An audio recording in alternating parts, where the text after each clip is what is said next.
आज की क्लास में हम बात करने वाले हैं रिवर्सिंग जर्नल के बारे में और ऑप्शनल बाउचर के बारे में, और तीसरा रहेगा हमारा पोस्ट डेटेड बाउचर। ये तीन टॉपिक आज की क्लास में हम कवर करेंगे।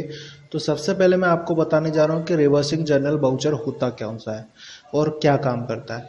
तो रिवर्सिंग जर्नल बाउचर की जो शॉर्टकट की होती है वो होती है F10 रिवर्सिंग जर्नल। ठीक है, तो इस एंट्री तो इसका काम क्या है वो मैं आपको बता देता हूँ। तो इस एंट्री का प्रभाव सीधे अकाउंट पर नहीं होता, यानी अगर आप रिवर्सिंग जर्नल में कोई एंट्री करेंगे तो उसका प्रभाव सीधे उस अकाउंट पर नहीं होगा। कई बार कुछ ट्रांजैक्शन के असर को प्रयोगात्मक यानी कि सैंपल या फिर आप कह सकते हो कि प्रैक्टिस के लिए हम प्रयोगात्मक रूप से देखने के लिए इस बाउचर का उपयोग कर सकते हैं। इस बाउचर में की जाने वाली एंट्री का असर विशेष टाइम के लिए होता है, ठीक है, और उसके बाद उस पीरियड पर इसका प्रभाव देख सकते हैं। कहने का मतलब यह है कि रिवर्सिंग जर्नल में एंट्री करना है आपको तो वो आपके लिए ऑप्शनल रहेगी, यानी कि ज़रूरी नहीं कि आपको रिवर्सिंग जर्नल में करना ही। आप करेंगे कैसे या फिर वो काम कैसे करता है वो मैं आपको बता देता हूँ। तो रिवर्सिंग जर्नल का सीधा सा मतलब यह है कि अगर आप इसमें बाउचर में एंट्री करेंगे तो उसका इफेक्ट ना तो बैलेंस शीट पे पड़ेगा ना ही प्रॉफिट एंड लॉस पे पड़ेगा। अगर आप इसका इफेक्ट देखना चाहते हैं तो इसका इफेक्ट आपको एक्सेप्शन रिपोर्ट में जाकर ही देखना होगा। जैसे फॉर एग्जांपल मैं यहाँ पे कुछ खर्चे करना चाहता हूँ लेकिन मैं उसका इफेक्ट बैलेंस शीट और प्रॉफिट एंड लॉस पे नहीं देखना चाहता, यानी कि मैं सिंपली मैं चाहता हूँ कि जो हमारे यहाँ के एम्प्लॉयज़ हैं उनको मैं कुछ चीज़ें दूँ। कहने का मतलब जैसे कि मैं उनका एक मोबाइल फ़ोन का बिल पे कर दूँ, ठीक है। तो मैं इसको एक रिवर्सिंग जर्नल में डालना चाहता हूँ, एक प्रयोगात्मक तरीके से देखना चाहता हूँ। तो कैसे करेंगे तो वो मैं आपको दिखा देता हूँ। तो पहले रिवर्सिंग जर्नल पे दिखा दे रहा हूँ मैं आपको कैसे करेंगे। तो एक लेज़र बना ली मैंने यहाँ पे बिल्स पेबल के नाम से, ठीक है, और ये जाएगा इनडायरेक्ट एक्सपेंसेस के नाम से, और यहाँ पे कोई ऑप्शन में यस नहीं कर रहा हूँ, एक्सेप्ट, ठीक है। सिंपली इसके बाद आपको क्या करना है, F1 में जाना है, जहाँ पर आपको मिलेगा use reversing journal and optional voucher. ये रहा, use reversing journal and optional voucher. ये आप यस कर देंगे तो इससे दो ऑप्शन यस हो जाएंगे, use reversing journal and optional voucher, और इसी से पोस्ट डेटेड वाउचर भी खुल जाएगा, ठीक है। तो एक एक करके हम तीनों पे बात करेंगे। तो पहले मैं आपको रिवर्सिंग जर्नल बता दे रहा हूँ। तो फिर मैं आपकी इसकी एंट्री क्या करने वाला हूँ कि मैं प्रयोगात्मक रूप से करना चाह रहा हूँ, तो मैं इसका बैलेंस शीट और प्रॉफिट एंड लॉस पे कोई इफेक्ट नहीं देखना चाह रहा हूँ।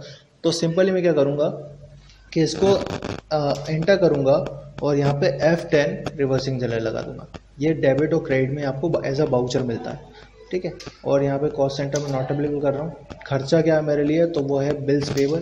कितना पे करूँगा मैं, तो मैं 500 रुपये पे करने वाला हूँ, ठीक है। और क्रेडिट साइड में यहाँ पे मैं दे दे रहा हूँ इसको कैश, ठीक है। तो अभी तो ये माइनस मेरे पास से दिखा रहा है कि हाँ कैश से माइनस हो गया 500 रुपये, लेकिन जब आप इसको बैलेंस शीट में चेक करेंगे तब ये आपको नहीं दिखाई देगा। वहाँ पर आपका जो बैलेंस था वो वैसे का वैसे ही दिखाएगा, क्योंकि हमने रिवर्सिंग जर्नल में एंट्री प्रयोगात्मक रूप से ही की गई है, ठीक है। तो आप बैलेंस शीट में हम कैश इन हैंड चेक करता हूँ। तो आप बैलेंस शीट में कैश इन हैंड चेक करेंगे तो 558 रुपीज़ ही दिखा रहा है, जबकि वहाँ पे 58 रुपीज़ दिखा रहा था, ठीक है। तो सिंपली 2,58,558 रुपीज़ दिखा रहा है, ठीक है, जबकि वहाँ पे ऐसा नहीं दिखा रहा था। वहाँ पे दिखा रहा था 2,58,058 रुपीज़ .33 पैसा, ठीक है। तो इसका इफेक्ट ना तो यहाँ हुआ, और अगर आप प्रॉफिट एंड लॉस में भी चेक करोगे तो यहाँ पे इनडायरेक्ट एक्सपेंसेस में दिखाना चाहिए था, क्योंकि हमारे लिए खर्चा था, लेकिन वो यहाँ पर भी नहीं दिखाएगा। लेकिन अब आप देखना चाहते हो कि प्रयोगात्मक रूप से मैंने किया था उसको, तो डिस्प्ले एक्सेप्शन रिपोर्ट में ये दिखाई देगा आपको। तो एक्सेप्शन रिपोर्ट में आप यहाँ पे देख सकते हो कि यहाँ पे आपको रिवर्सिंग जर्नल मिल जाएगा। फिर से एक बार देख लीजिए, display exception report, exception report में यहाँ दिखाई देगा रिवर्सिंग जर्नल। तो यदि आपको लगता है कि हाँ मैं अगर हर महीने एक एम्प्लॉई है मेरे पास और मैं उसको 500 रुपये पे करता हूँ तो मेरे को कोई फ़र्क नहीं पड़ेगा, तो आप यहीं से इस एंट्री को चेंज कर सकते हो। लेकिन अगर आप इसको सिर्फ प्रयोग तक ही छोड़ना चाहते हो तो यहाँ पर छोड़ सकते हो। जैसे अगर मैं मान लीजिए मैं कन्विंस हो गया हूँ कि ठीक है मैं 500 रुपये पे करने ही है मुझे, तो मैं यहीं से एंट्री चेंज कर दूंगा, इसको F7 जनरल में बदल दूंगा। तो जैसे इसको जनरल में बदलूंगा तो ये मेरे पास से माइनस हो जाएगा। अब माइनस हो जाएगा तो यहाँ से तो हट जाएगा, लेकिन वो दिखाई कहाँ देगा, वो दिखाई देने लगेगा प्रॉफिट एंड लॉस अकाउंट में भी, बिल्स पेबल के नाम से, और बैलेंस शीट में भी आपको करंट एसेट जो आपके दिखा रहे थे वो सेव हो जाएंगे। ठीक है, तो ये तो हो गई रिवर्सिंग जर्नल के वाउचर की बात। अब हम बात कर लेते हैं ऑप्शनल वाउचर के बारे में। तो ऑप्शनल वाउचर के बारे में बात करने वाले हैं हम लोग। तो यहाँ पे मैं आपको बता दूं कि ऑप्शनल वाउचर काम क्या करता है। तो ऑप्शनल वाउचर किसी भी वाउचर का प्रकार नहीं है। सभी वाउचर्स नॉन अकाउंटिंग वाउचर्स को छोड़कर वाउचर एंट्री करते समय ऑप्शनल मार्क कर सकते हैं।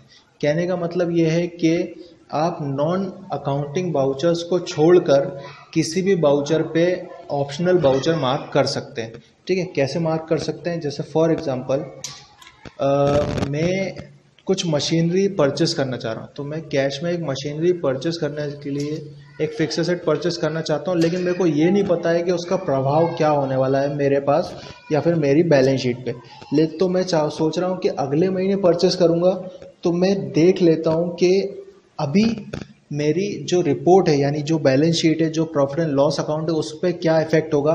क्योंकि वो 50,000 रुपये की मशीनरी में परचेस करने वाला हूँ, तो मैं क्या करने वाला हूँ, यहाँ पर उसे कैश में परचेस करने की एंट्री तो ज़रूर करूँगा,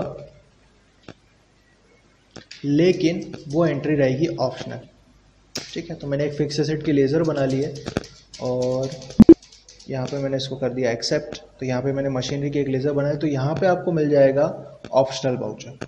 ठीक है, तो यहाँ पे आप जैसे ही एल प्रेस करेंगे तो यहाँ से भी लगा सकते हैं राइट साइड से, और यहाँ पर एल भी प्रेस कर सकते हैं। ठीक है, तो ये मैंने 50,000 रुपये इसको कर दिया। ठीक है, तो ये 50,000 रुपये की एंट्री हो गई, लेकिन ऑप्शनल में। ठीक है, तो ऑप्शनल मैंने इसकी एंट्री कर दी है, तो इसका बैलेंस शीट में मैं इफेक्ट चेक करता हूँ। तो बैलेंस शीट पे इसका इफेक्ट चेक करूँगा, तो करंट एसेट्स में अभी फ़िलहाल मेरे पास कोई फिक्स एसेट नहीं आई।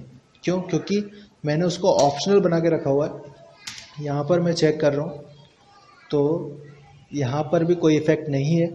ठीक है, अब मैं चेक करूँगा इसको कहाँ पर, तो ये दिखाई देगा डिस्प्ले में, और ये दिखाई देगा आपको एक्सेप्शन रिपोर्ट में।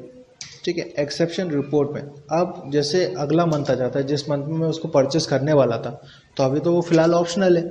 अब जैसे ही वो मैं चाहता हूँ कि मैंने परचेस कर लिए, तो मैं क्या करूँगा, उसका इफेक्ट जो है ना वो यहाँ पे रख दूँगा रेगुलर में, तो उसका इफेक्ट यहीं पे दिखने लगेगा।